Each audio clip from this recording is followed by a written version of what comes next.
एक्स एनडिबिफोरा मा मोनदों मा मोनाखै बिथाङा बेखौ मिथिगोन मिथिया जोंहा मोनसे डाउट दङ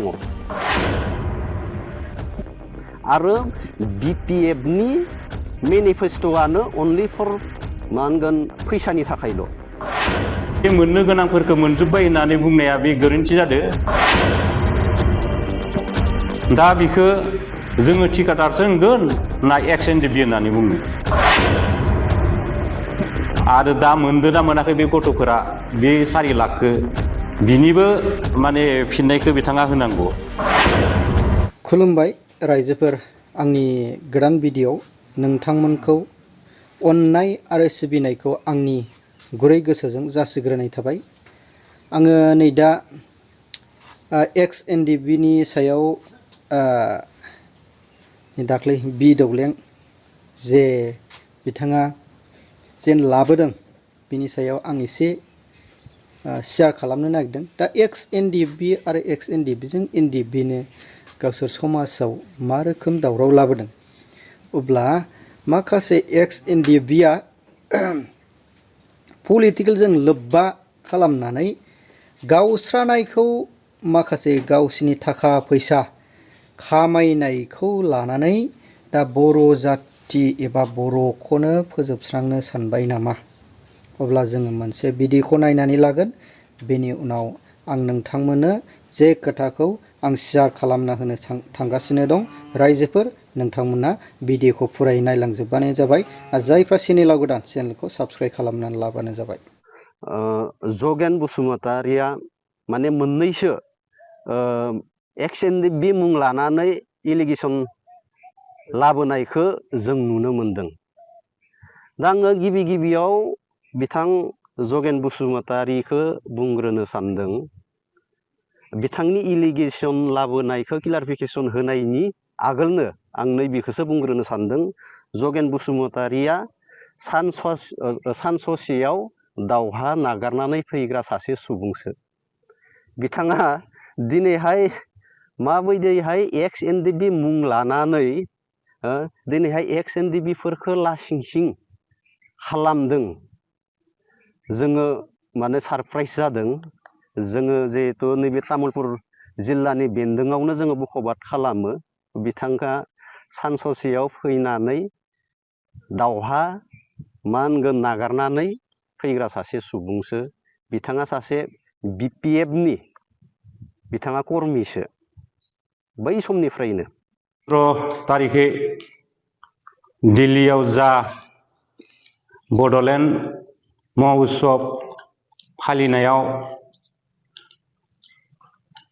फालिनायखौ जोङो तामुलपुर डिस्ट्रिक्ट एक्स एनडिबिनि जानानै गोजोननाय बावहरनाय मोनदों एबा गोजोननाय मोनदों। बेहाय भारतनि प्रधान मन्त्रि नरेन्द्र मदिया फैनानै जि एक्स एनडिबिफोरनि मोननो गोनां एबा 2020नि 7 जानुवारियाव जि खान्थि सुक्ति जादोंमोन, बे खान्थि सुक्तियै मथे एनडिबिफोरनो थांना थानायनि थाखाय रिहेबिलिटेसन लोगोसे साकरि होगोन होननानै आरो लोगोसे जायफोर मुंख्लं नखरफोरा मुंख्लं जादोंमोन बेफोरनो 5 लाखै होगोन होननानै जिथुनिखि हरनाय बुंदोंमोन, रांफोरखौ जिथुनिखि हरजोबदो होननानै बुंदोंमोन। दा बिनि सायाव जोंनिनो तामुलपुर डिस्ट्रिक्ट एक्स एनडिबिनिनो जगेन बसुमतारिया जि खेंफोरथि होदोंमोन, बे खेंफोरथि होनायाव बिथां बि दौलेङा बिनि सायाव जि इलिगेल एलिगेसन होदो, दा बेखौ लानानैसो आं फंनैसो बुंनो होननानै सानदों। खारन एक्स एनडिबिया दिनै दौलेंखौ बुंबाबो जोंबो जिहेतुके एक्स एनडिबि जोंनि मोदोमावबो बे बुंनाया नाङो। बिनिखायनो आङो सानदोंमोन सिगां आगोलावबो बिदि ससियेल मिडियायाव जेबो बुङा होननानैनो साननानै थायोमोन। खिन्थु दिनै गोरबो सिङाव जि थफ्ला बोनथुमना लानाय बे थफ्लाखौ दिनै बुफ्रुनो गोनां जादों। जिहेतुके दौलेङा बे जगेन बसुमतारीनि सायाव जि एलिगेसन होदों बियो जोबोद दुखुनांथाव। मानो होनना बुंनो थाङोब्ला बिथाङा XNDB फोरनि जि मोननांगौ दङमोन बेफोरखौ लानानैसो गासैबो बाथ्राखौ बुंथिदोंमोन। खिन्थु दौलेङा बिखौ गाज्रि मोननो गोनां जेबो बाथ्रा गैयामोन। खुनु राजनितिनि लोगोआव लोब्बा गैयामोन। बेफोर बाथ्राया बे जाहैबाय XNDB नि बाथ्रासोमोन। दिनै बिथाङा बुंदो जे XNDB दिनै जि मोननो गोनां दङमोन बे मोननो गोनांफोरखौ मोनजोब्बाय होननानै बुंनाया बे गोरोन्थि जादों। खारन जों नुहुरखादों आरो मिथिगौबो बिथां दौलेङा गावनि न' खाथियावनो थानाय XNDB मुंख्लं जानाय न'खर, दा जों मानसिखौबो बिथांनि न' खाथियावनो दंथारो, गामियावनो दंथारो। जेरैहाय माने दिनेश बर' एबा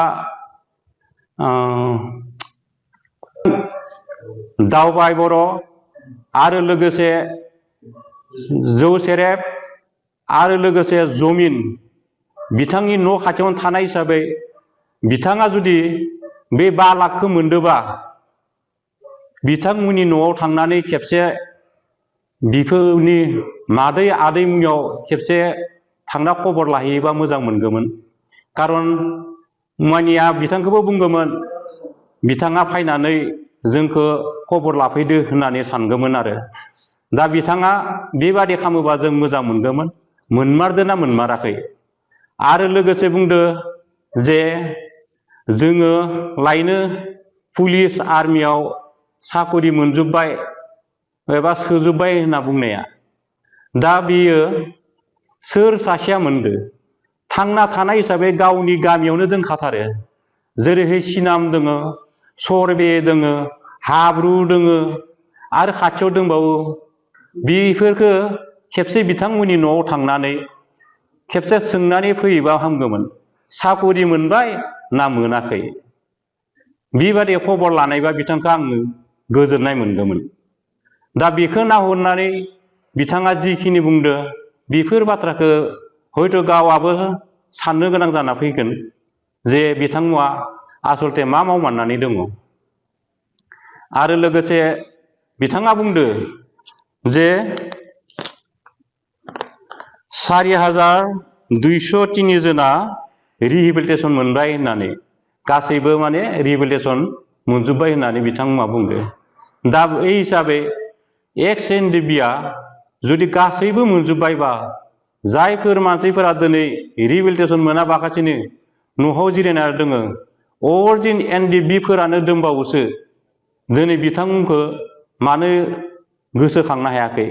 एबा मानो बिथाङा होनो हागोन नामा बे रिहेबिलिटेसनखौ जायफोरा जे मोनाबासिनो दिनै दंबावो? बे रखम। आरो जोंहा मोनसेखौ बुंबावदो दे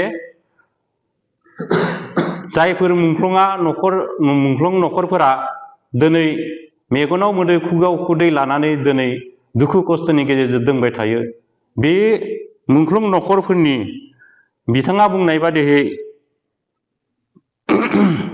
मानसिनो माने 5 लाखै होनाय जाबाय होननानै बिथाङा बुंदोंमोन। खिन्थु बे 5 लाख होनाया बेसे सैथो बेसे असैथो बेखौ बिथाङा जोंनि मुंख्लं जानाय न'खरनि आदै मादैमोननाव थांनानै खेबसे खबर लाहैथो। आरो लोगोसे बिथांखौबो जाहाथे बै आदै मादैमोना मोजाङै जेन बुंनानै रायलायलायो, आं बेखौसो सानदों। जगेन बसुमतारीनि सायाव जि मोनसे इलिगेल बुंदो बिथांखौ जे गेजेर ससेनिफ्राय बिथाङा आफादखौ गारनानै फैनाय होनना बुंनाया बे जोबोद दुखुनांथाव। मानो होनना बुंबा बिथाङा बै समनिफ्राय फैनायनिफ्राय दिनैसिमाव लागैबो बिथाङा आफादनिनो खामानि मावबाय थादों आरो जाय जाहोनाव आफादनि संबिधान मथे जायफोरा देहाया नोरजिया जायो आरो मोजाङै थायो बिथांमोनखौ माबानि देहा नोरजियानि थाखाय बिथांमोनखौ डिसचार्ज होनाय जायो।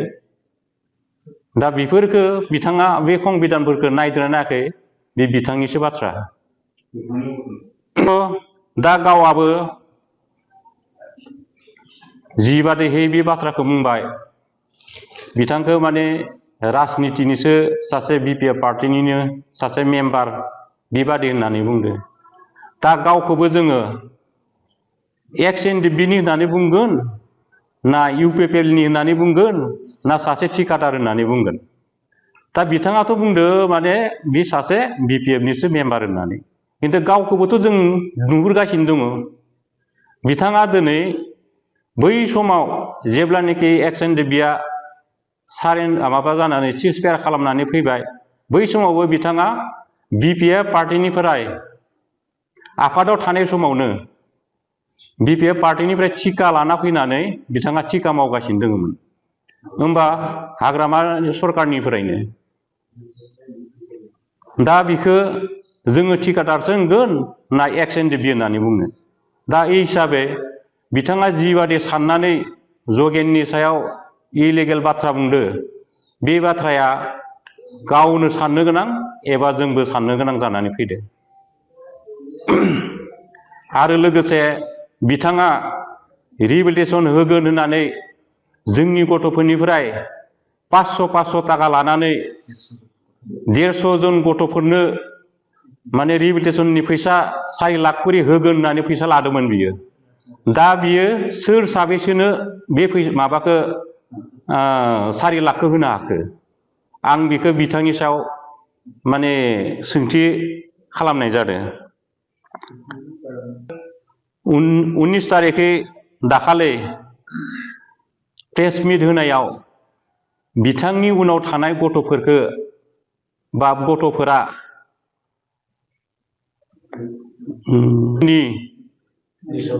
लिस्टआव दङ ना गैया आरो दा मोनदों ना मोनाखै बे गथ'फोरा बे 4 लाखखौ, बिनिबो माने फिननायखौ बिथाङा होनांगौ। बेखौनो बुंनो सानो दे बिथाङा सासे जोङो UPPL हान्जानि सासे सक्रिय मेम्बार होननानैसो आं बेखौ सानो। बेखौ XNDP वेलफेयारनि मानसि होननानै साना। खारन जगेन बसुमतारीखौ जेरै बुंदो आंबो बिदिसो बुंनो होननानै सानो आरोखि। बिसोर जोङो आसलते XNDP हिसाबै जों बयखौबो माने XNDP हिसाबैनो सानो। बिदिहै सोरबा राजनितिनि बाथ्राखौ जोङो सानाखैमोन आरो जगेनाबो माने कुनु पार्टिनि बाथ्रा सानाबाखासिनो बे XNDP-फोरनि मोननाय मोनैनि बाथ्राखौ लानानैसो बे बाथ्राखौ बुंदोंमोन आरोखि। नोंथांमोना खोथाखौ निस्सय खोनासंनानै बुजिबाय जानांगौ। दा माखासे NDFB-नि दा XNDP इउनाइटेड फ्रन्ट आरो XNDP वेलफेयार एसोसिएशन बे मोननैजों जेन गावस्रालायबाय।